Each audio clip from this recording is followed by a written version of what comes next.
How do you clear your money blocks fast? And even more importantly, how do you create lifelong shifts so that you don't just keep reverting back to the same habits and patterns?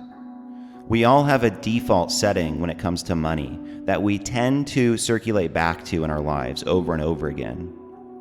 So statistics show that if you make, for instance, $60,000 a year, and you've done that for years, that's your financial set point. And your entire sense of self, your identity gets, in a sense, wrapped around that financial set point. And this can be one of the most challenging things to change, is going to a higher set point, setting a new standard for your life. And I want to get into why that is. And I want to start this talk by exposing some of the weak links in the typical law of attraction manifestation teachings out there. You've probably tried things like being more positive with your money, right? Like trying to shower it with gratitude and appreciation. You've probably tried affirmations, visualizations, and that's what a lot of these YouTube videos talk about, is you have to see money in a new way. You have to live in the end and embody the ideal outcome with money. So you visualize how much you want to make, and you try your best to experience the energy, the emotions of it already being here now.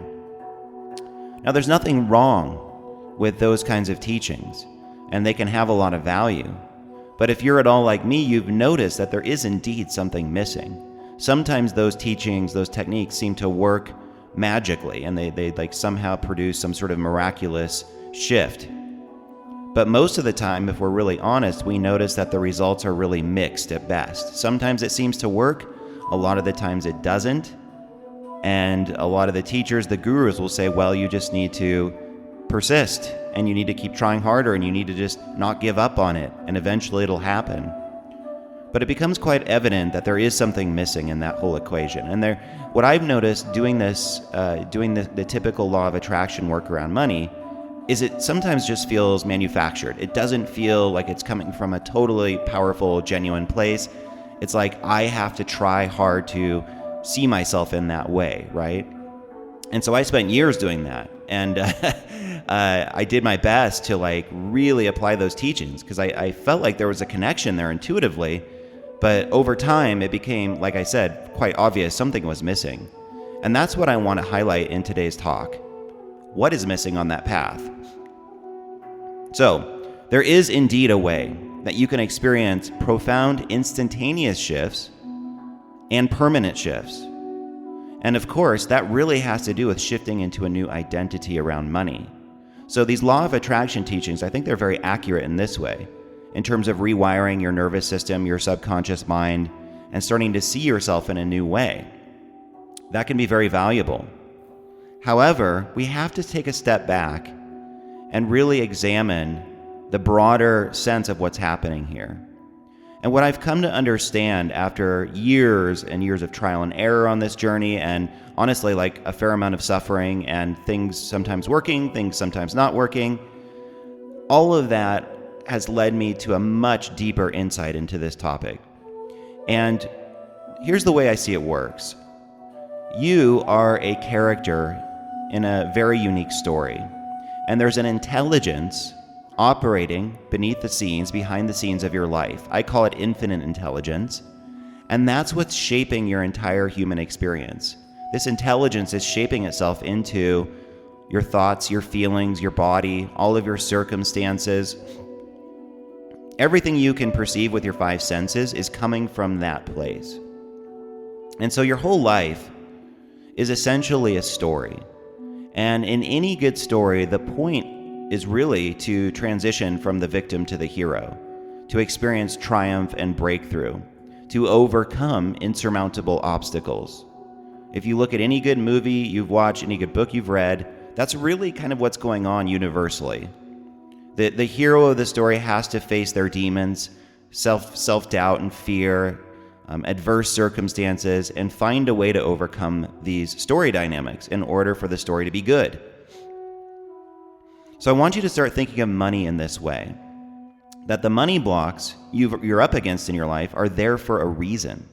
They've been designed intelligently into your story. What most of us do when we're trying to manifest more money, we're trying to, clear these blocks, is we're coming at it from a place of resistance. We think that there's a problem with these blocks. We think there's something wrong with us. We think that they need to go away. And that's why we're trying to visualize them not being there. And there's an inherent trap in this way of seeing it. And this is why so many of us spin our wheels. What it really comes down to is if you're lugging around a solid, separate, false sense of self when you're trying to manifest, when you're trying to clear money blocks, what you're really doing is reinforcing those blocks. All of our money blocks are coming from a belief in a solid, separate self. There's a real me in here in this body, and my circumstances are solid and real, and I have to figure this out. It's up to me, and I have to try really hard to be more positive. I have to try really hard to do these techniques.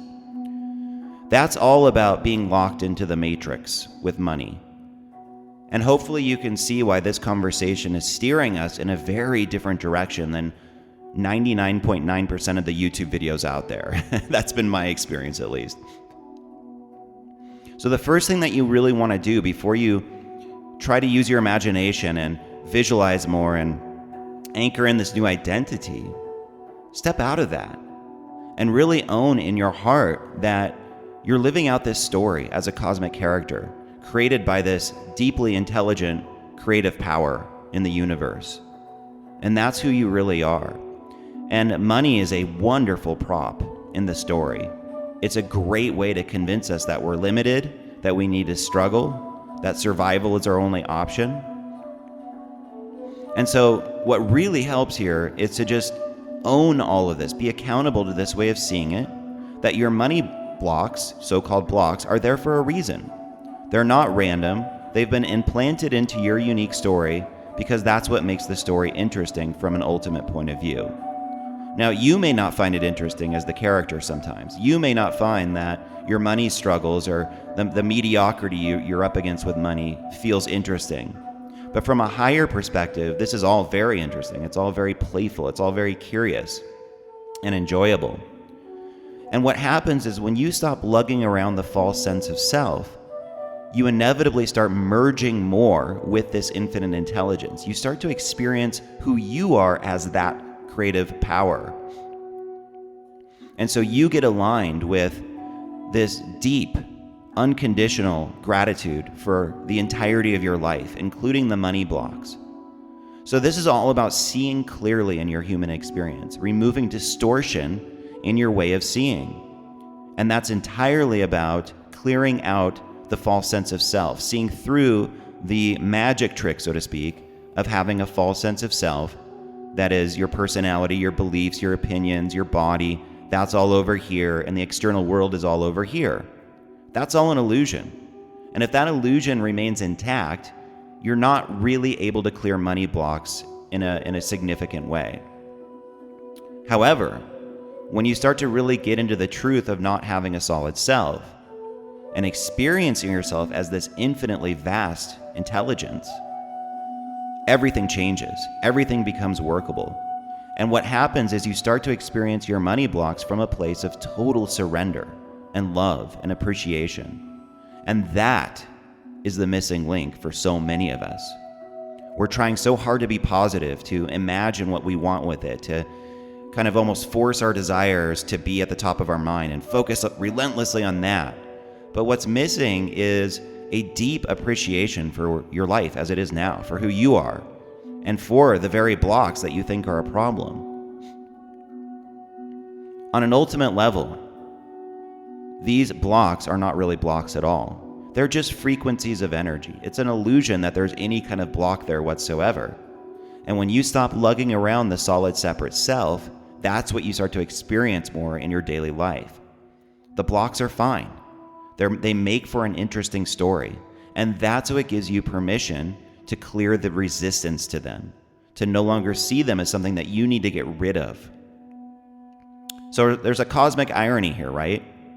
To the extent that you're trying to get rid of money blocks, it solidifies these blocks. To the extent that you're totally cool with the blocks being there from your heart, That's what vaporizes them, is like, in a sense, loving them to death, but seeing clearly, getting your perceptions of money in a clear, aligned place.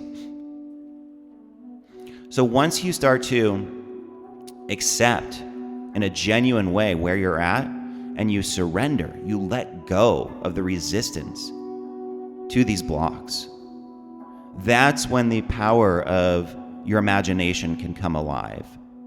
And you can't effort, in a sense, your way there. You can't willpower it. What happens is that as you're experiencing yourself more as infinite intelligence, the creative power of your imagination starts to come alive naturally. And if you want to visualize the ideal outcomes, it feels very playful, it feels very light, and the vibration of it is higher because you're not attached to the outcomes anymore. You're not carrying around this false self that assumes this is a problem right now, that there's lack happening in your reality now, and you need to get out of it. You're coming at it from a place of, my existence itself is abundance, and me having more money is icing on the cake. And that's a totally different way to manifest than the typical way of, I'm a solid separate self over here and I'm trying to get what I want and it's not good enough right now. And if we're really honest with ourselves, almost all of us are relating to it from that point of view. So here's the kind of interesting part of this equation.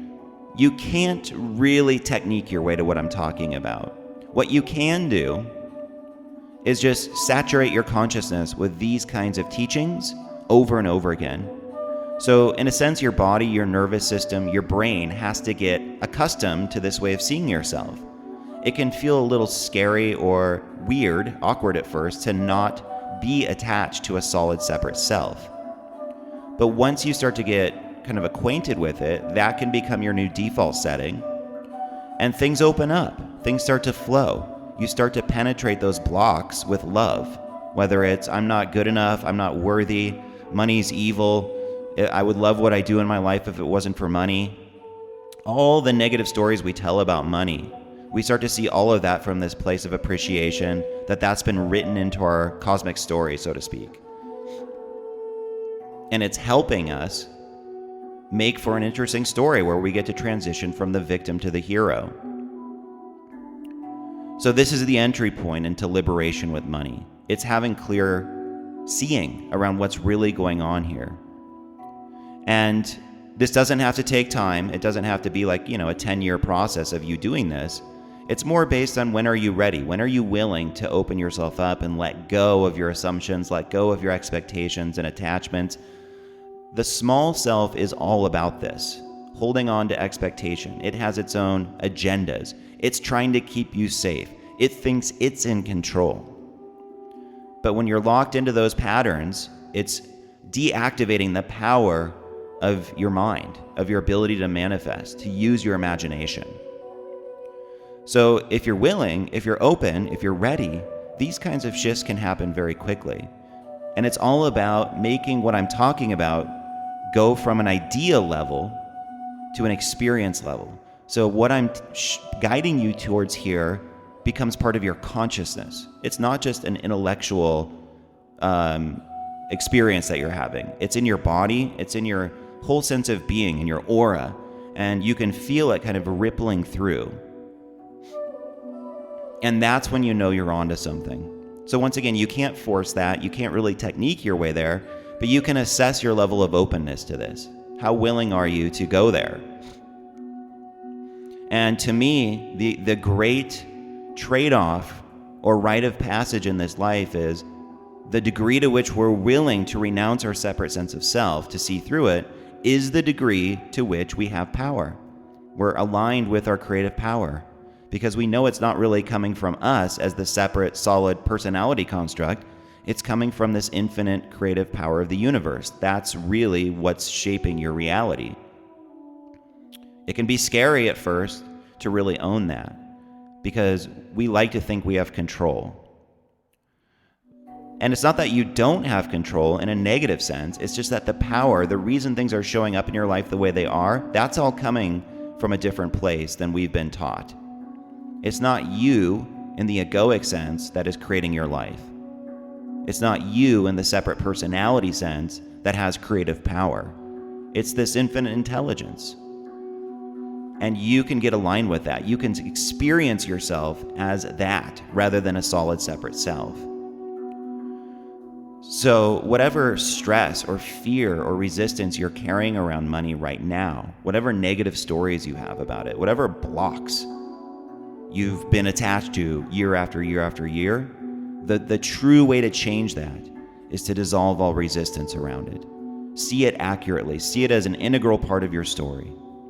So once you tap into that feeling of release, relief, surrender, love, appreciation for your story, the way it's shown up, now we can activate the power of imagination, and that's usually when things really start to shift. But you're no longer attached to it happening on a certain timeline.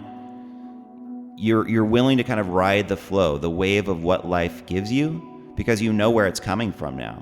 It's all designed there for a reason. It's all coming from a highly intelligent place. And that's what I encourage you to lean into. This is the true path out of survival mode. This is the true path out of defaulting back to the same financial set point over and over again. You have to be willing to shift your identity at a deep level. And it's not even that big of a deal. It sounds like kind of heavy-handed when I say it that way, but you can go through layers of fear and resistance to this for sure. But right underneath that, it's a very playful, very open, creative energy that you're tapping into around money and life in general, everything. So I just wanted to plant these seeds in today's video. If you like this kind of content, be sure to subscribe to the channel.